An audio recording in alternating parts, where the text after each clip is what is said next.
মধ্য ইরানের ইস্পাহান শহরের সাথে হুগলির সম্পর্ক কয়েক শতাব্দী।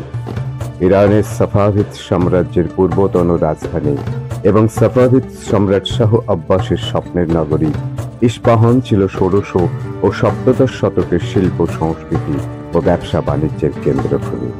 এই শহরের ব্যবসায়ীরা বরাবর তাদের অ্যাডভেঞ্চার প্রিয় মানসিকতার জন্য বিখ্যাত। ইস্পাহান থেকে কত যে বিখ্যাত ব্যবসায়ী এদেশে এসে বাণিজ্য করে গেছেন তার অজস্র নিদর্শন আজও ধরা আছে পুরনো শহরের স্থাপত্যে ও সমাধি মন্দিরে। আজ তারই একটি নিদর্শন আপনাদের কাছে তুলে ধরব। হ্যালো বন্ধুরা, welcome back to the channel. নতুন একটি ভিডিওতে আপনাদেরকে স্বাগত জানাই। আজকে চলে এসেছি নতুন একটি জায়গাতে আপনাদের জন্য নতুন একটি ভিডিও করতে। চলে এসেছি আজকে হুগলি জেলার প্রাচীনতম নিদর্শন ইমামবাড়া ভিজিট করতে। চলুন সবাই মিলে ঘুরে দেখি আজকে ইমামবাড়া। হুগলির এই ইমামবাড়া তৈরি হয় বিখ্যাত দানবীর হাজী মোহাম্মদ মহসিনের স্মৃতি রক্ষার্থে তারই তহবিল থেকে, যা একটি শিয়াপন্থী মুসলিম ধর্মগৃহ বা ইমামবাড়া। মোহাম্মদ মহসিন 1730 মতান্তরে 1732 সালে হুগলির এক সম্ভ্রান্ত পরিবারে জন্মগ্রহণ করেন। তার বাবা হাজী ফাইজুল্লাহ ও মা জয়নাব খানম।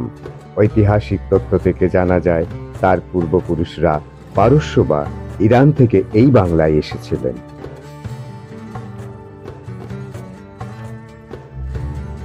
কলকাতা থেকে প্রায় 55 কিলোমিটার উত্তরে হুগলি চুঁচুড়া পৌরসভার অন্তর্গত হুগলির এই স্থাপত্য নিদর্শন তৈরি হয়েছিল 1841 সাল থেকে 1861 সাল। দীর্ঘ 20 বছরের দুঃসাধ্য প্রচেষ্টা আর যত্নশীল মন মানবপ্রেমিক হাজী মোহাম্মদ মহসিনের রেখে যাওয়া অর্থ বা ফান্ড থেকে তৈরি হয়েছিল হুগলির উত্তর দিকে গঙ্গার ধারে এই স্থাপত্য, যা একটি শিয়া সম্প্রদায়ের ধর্মগৃহ বা ইমামবাড়া। ধর্মীয় রীতি, শিক্ষা, জনকল্যাণমূলক কাজের জন্য হাজী মোহাম্মদ মহসিন সকল মানুষের জন্য জাতি ধর্ম নির্বিশেষে তার সমস্ত সম্পত্তিকে ওয়াক অফ বা দেবোত্তর করেছিলেন। ইমামবাড়া একটি পবিত্র মিলনভূমি, যেখানে ইমাম হোসেনের আত্মবলিদানকে স্মরণ করা হয়।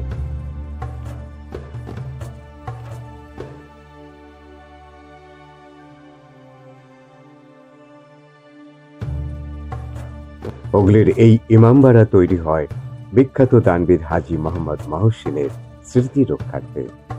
ইমামবাড়া অর্থাৎ ধর্মগৃহ। ইমামবাড়া শব্দটির ব্যুৎপত্তি ফার্সি শব্দ হোসেনিয়া থেকে, যা ব্যুৎপত্তিগতভাবে শিয়া ইসলামের তৃতীয় ইমাম হোসাইন ইবনে আলী থেকে এসেছে। অন্যদিকে হোসাইন ইবনে আলী ছিলেন নবী মুহাম্মদের নাতি, যিনি 680 খ্রিস্টাব্দে কারবালার যুদ্ধে নিহত হন এবং তার স্মরণেই মহরমের এই স্মরণ ও শোক পালন করা হয়। ইমামবাড়া শব্দটির আক্ষরিক অর্থ ইমামের বাড়ি, কিন্তু ভারতীয় উপমহাদেশে ইমামবাড়া হল শিয়াপন্থীদের মিলনস্থল। প্রথমেই বলে রাখি, ইমামবাড়া ও মসজিদ কিন্তু এক জিনিস নয়। মসজিদ সাধারণত ইসলামের সমস্ত সম্প্রদায়ের কাছে উপাসনালয়, যেখানে তারা দলবদ্ধভাবে নামাজ পড়তে পারেন। অন্যদিকে ইমামবাড়া শুধুমাত্র শিয়া সম্প্রদায়ের জন্য নির্মিত আনুষ্ঠানিক গৃহ, যা বিশেষত মহরমের স্মৃতি রক্ষার্থে নির্মিত। কিন্তু হুগলির এই ইমামবাড়া একদিকে মসজিদ ও অন্যদিকে ইমামবাড়া দুটি দায়িত্বই পালন করে আসছে। মোগল রাজত্বকালে অর্থাৎ 16শ শতকে ইরান ও ভারতের মধ্যে যে একসময় ব্যবসায়িক সম্পর্ক গড়ে উঠেছিল এবং তাতে যে এই বাংলাও অংশগ্রহণ করেছিল, তার অন্যতম উদাহরণ হুগলির এই ইমামবাড়া।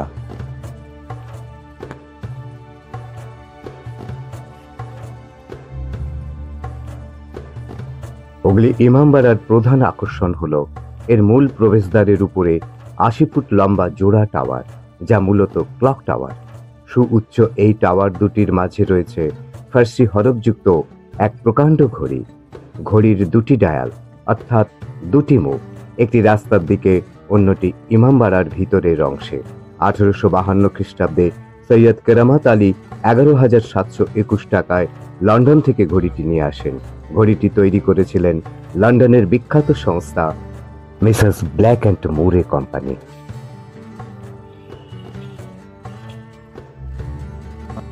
দুটি টাওয়ারের উপরে ওঠার জন্য রয়েছে দুটো সিঁড়ি, যার মধ্যে একটি পুরুষদের ও অন্যটি মহিলাদের জন্য।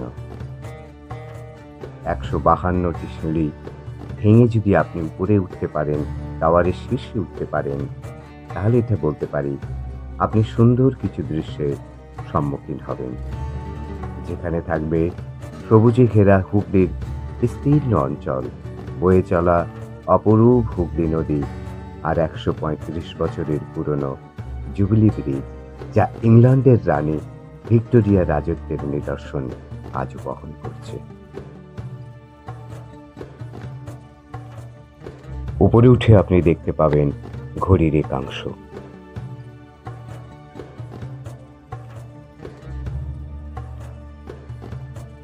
দেখতে পাবেন বয়ে চলা গঙ্গা নদীর নয়নাভিরাম দৃশ্য।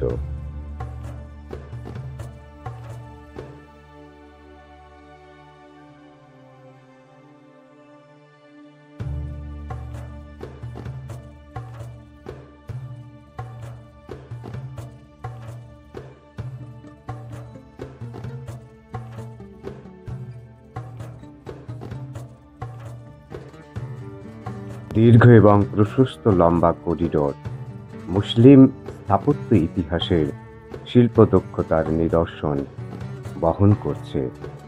এই করিডোর ইতিহাসের অনেক স্বাক্ষর বহন করছে। এই করিডোরে পা রাখলে মন খুঁজতে থাকে ইতিহাসের পাতায় সেই দিনগুলিকে, সেই সময়গুলিকে।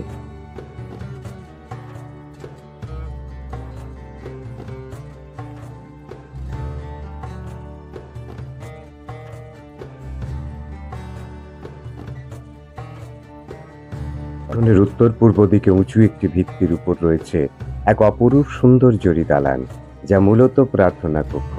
এই কক্ষে প্রবেশ করতে গেলে অবশ্যই আপনাকে বাইরে জুতো খুলে রেখে যেতে হবে এবং ভেতরে সব রকমের ছবি তোলা একেবারেই নিষিদ্ধ।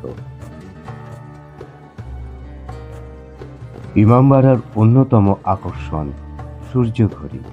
ইমামবাড়ার উত্তর দিকে জরি দালানের পাশ দিয়ে একটা সরু রাস্তা চলে গেছে নদীর দিকে, যা ইমামবাড়ার পিছনের দিকে নিয়ে যায়। সেখানেই রয়েছে ইমামবাড়ার দর্শনীয় বস্তু সূর্যঘড়ি, যা মূলত 3 ফুট উঁচু সিমেন্টের তৈরি এক সূর্যঘড়ি। পূর্বে সূর্যঘড়ির ডায়ালটি পিতলের ছিল, কিন্তু পরবর্তীকালে সেটি চুরি যাওয়ায় বর্তমানে সিমেন্টের তৈরি করা হয়েছে এবং একেবারেই সম্পূর্ণ নিখুঁতভাবে এখনো পর্যন্ত এই সূর্যঘড়ি সময় দিয়ে যাচ্ছে। ইমামবাড়াতে প্রবেশ করতে গেলে আপনাকে 20 টাকা মূল্যের একটি টিকিট সংগ্রহ করতে হবে। চলুন এবার আপনাদেরকে বলে দিই ইমামবাড়া আসতে গেলে আপনারা কিভাবে আসবেন। রেলপথে হাওড়া বর্ধমান মেললাইন শাখার যে কোনো লোকাল ট্রেন ধরে পৌঁছতে হবে হুগলি অথবা ব্যান্ডেল স্টেশনে।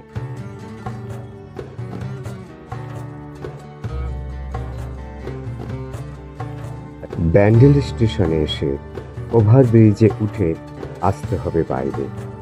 বাইরের এই অটো স্ট্যান্ড থেকে আপনারা পেয়ে যাবেন ইমামবাড়া যাবার অটো।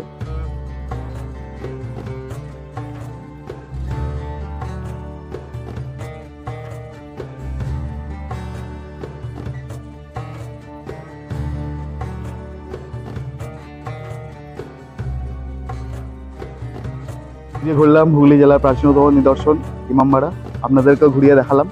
ভিডিওটি আজকে এখানে শেষ করছি। ভিডিওটি ভালো লাগলে সাবস্ক্রাইব করবেন, লাইক করবেন এবং শেয়ার করবেন। সবাই ভালো থাকবেন।